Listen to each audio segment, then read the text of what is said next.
भगवत गीता के ये 30 उपदेश आपको अपनी जिंदगी में हर जगह पर बहुत काम आएंगे।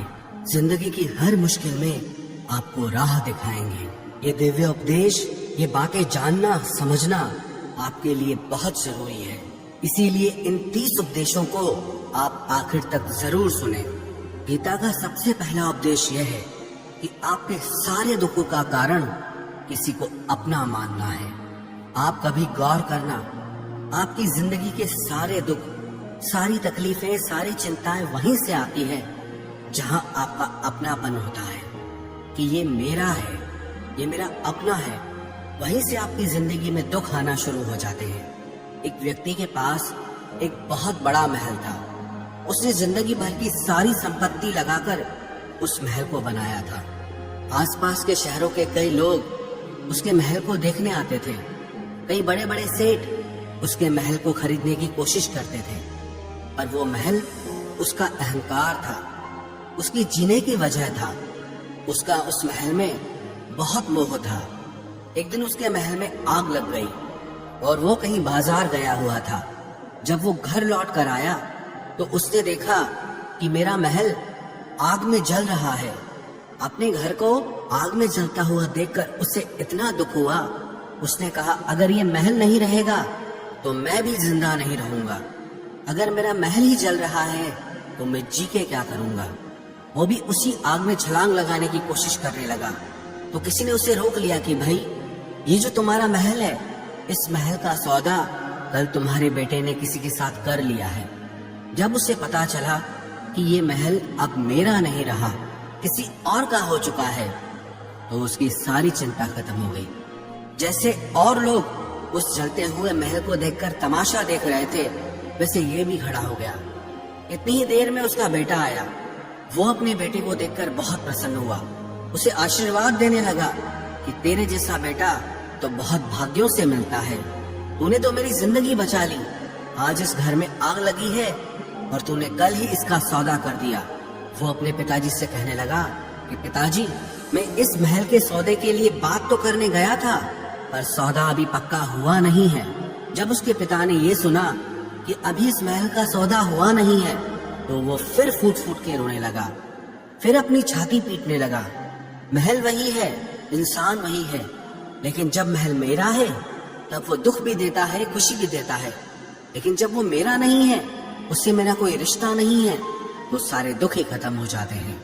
ऐसे ही जिंदगी में जब किसी जगह को, किसी इंसान को, किसी रिश्ते को, किसी काम को हम अपना मान लेते हैं, मेरा मान लेते हैं, तो वहीं से ही सारे दुखों की शुरुआत होती है।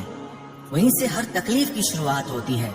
तो श्रीमद् भगवत गीता का पहला उपदेश यही है कि आप जैसे ही किसी को अपनी जिंदगी जीने की वजह मान लेते हो कि इसके बिना तो मैं जी ही नहीं सकता, तो वो चीज, वो इंसान, वो काम आपको बहुत दुख देता है।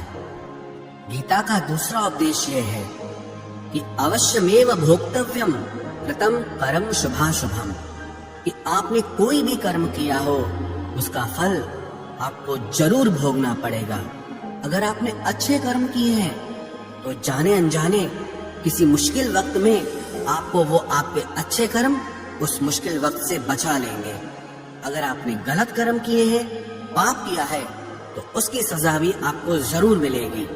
वो इंसान कितना ही छुप कर कर्म करे, चाहे वो कितना ही चालाकी से कर्म करे, लेकिन कहते हैं कि उस परमात्मा के, ईश्वर के चारों तरफ कैमरे लगे हुए हैं। हमारे एक एक कर्म पर वो प्रकृति, वो परमात्मा अपनी दृष्टि बनाए रखते हैं। हमारे एक एक कर्म का हिसाब होता है। एक गांव में 2 मित्र रहते थे। उन दोनों ने विचार किया कि इस गांव में हम धन नहीं कमा पा रहे। वो दोनों धन कमाने के लिए शहर में चले गए। कुछ वर्ष वहां रहकर उन्होंने काफी धन कमाया। फिर सोचा कि अब हम अपने घर वापस चलते हैं। पर्याप्त मात्रा में हमने धन कमा लिया है। उस समय पे यातायात की इतनी सुविधाएं नहीं होती थी। वो अपने बैलों पर ही यात्रा कर रहे थे। चलते चलते मार्ग में रात हो गई, तो उन्होंने विचार किया, आज रात हम यहीं विश्राम करते हैं। एक मित्र ने कहा कि मैं यहाँ पर रहकर धन की रक्षा करता हूँ, तुम बाजार जाकर भोजन की व्यवस्था कर लो। जब वो मित्र बाजार गया तो उसके मन में पाप आ गया। उसने कहा, इतना पैसा हमने कमाया है, अगर मैं इसको यहीं जंगल में मार दूं तो सारा पैसा मेरा हो जाएगा, नहीं तो मुझे इसका आधा धन इसको देना पड़ेगा। मन में ये खोट आने पर उसने अपने मित्र के खाने में जहर मिला दिया, और जब वो खाना लेकर के अपने मित्र के पास गया, उसका मित्र वो जहर वाला खाना खाकर वहीं पर उसकी मृत्यु हो गई। वो व्यक्ति सारा धन लेकर के अपने घर वापस आ गया। फिर उसके घर में एक पुत्र ने जन्म लिया। जब उसका बेटा पैदा हुआ तो वो बहुत बीमार रहता था। उसने अपने जीवन में जो कुछ भी धन कमाया था, उसका वो सारा धन अपने बेटे के इलाज में ही खत्म हो गया। बेटा बड़ा होता गया और उसका धन नष्ट होता गया। जब उसका बेटा थोड़ा बड़ा हो गया तो उसके पिता ने पूछा कि बेटा, तू इतना बीमार क्यों रहता है, तू ठीक क्यों नहीं होता? मैंने अपनी जिंदगी का सब कुछ तुझ पे लगा दिया, पर फिर भी तेरी तबीयत ठीक नहीं रहती। तो उसके बेटे ने बोला, कौन सा बेटा और कौन सा पिता? मैं तेरा वही मित्र हूँ जिसको तूने जंगल में जहर दे के मार दिया था, लेकिन मैं अपना वही हिसाब पूरा करने के लिए तेरे पुत्र के रूप में तेरे घर में आया हूँ। अब मेरा तेरा हिसाब बराबर और मेरा जीवन अब यही समाप्त होता है। तो गीता का उपदेश हमें यही सिखाता है, कोई अपने आप को कितना भी चालबाज समझता हो, होशियार समझता हो, लेकिन अगर उसने गलत कर्म किया है, चाहे आज नहीं तो कल उसे उसका फल भोगना ही पड़ेगा। कोई भी व्यक्ति अपने किए हुए कर्म से बिना उसको भोगे कभी छूट नहीं सकता। गीता का तीसरा उपदेश यह है कि आज में जियो, कल की चिंता करना छोड़ दो। जो भी व्यक्ति अपने बीते हुए कल या अपने आने वाले कल में खोया रहता है, वो जिंदगी में कभी खुश नहीं रह सकता। आपको जिंदगी में खुशी सिर्फ और सिर्फ तब मिल सकती है जब आप वर्तमान में जी सके, आज के आनंद को जी सके। बीते हुए कल का और आने वाले कल का कोई वास्तविक अस्तित्व नहीं होता, वो सिर्फ आपकी बुद्धि और आपके विचारों में होता है। उसकी कोई वास्तविकता नहीं होती, उसे सिर्फ आप अपने मन के अंदर और बुद्धि के अंदर जीते हैं। लेकिन जिसे आप वास्तविकता में जीते हैं, वो आपका आज होता है, वो आपका चल रहा पल होता है।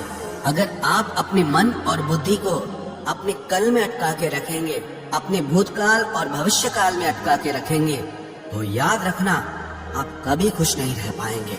और अगर जिंदगी में खुश रहना चाहते हैं तो आज में और इसी पल में जीना सीखें। गीता का चौथा उपदेश यह है कि जो आपके साथ अधर्म करे, पाप करे, गलत करे, उसे दंड जरूर देना चाहिए।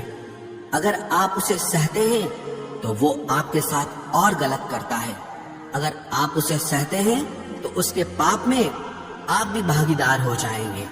अर्जुन श्री कृष्ण से कहने लगा कि जिनसे मैं युद्ध करने जा रहा हूँ, ये सब मेरे भाई हैं, मेरे गुरुजन हैं, मैं इनके सामने कैसे हथियार उठाऊं, इनको कैसे मारूं?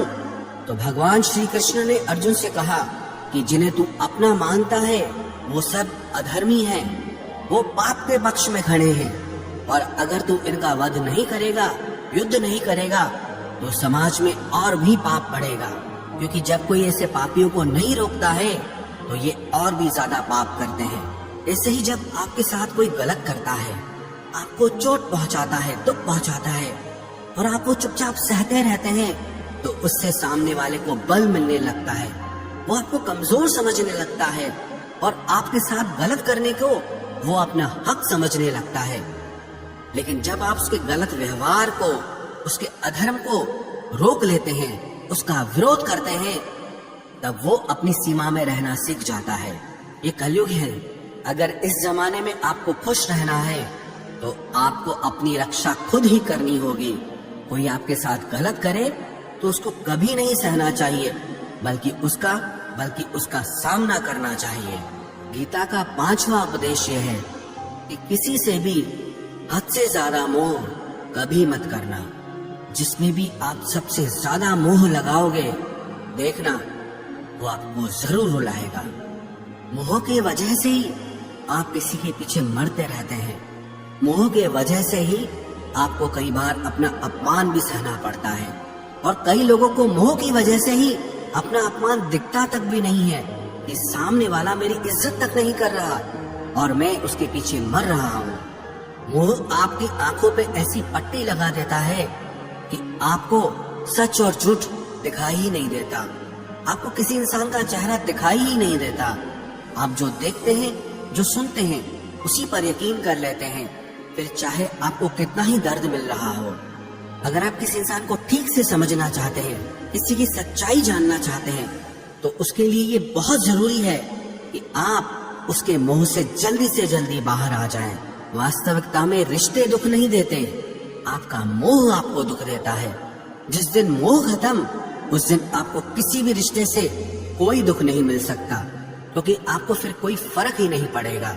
गीता का छठा उपदेश यह है कि आप वो मत करो जो सब करते हैं, बल्कि वो करो जो आपके लिए सही है। स्वधर्मम निधनम श्रेय परधर्मो भयावह। श्री कृष्ण ने अर्जुन से कहा कि जो तेरा कर्तव्य है, जो तेरे लिए सही है, जो तुझे करना चाहिए, तू वो कर। तू कभी भी वो काम मत कर जो दुनिया कर रही है।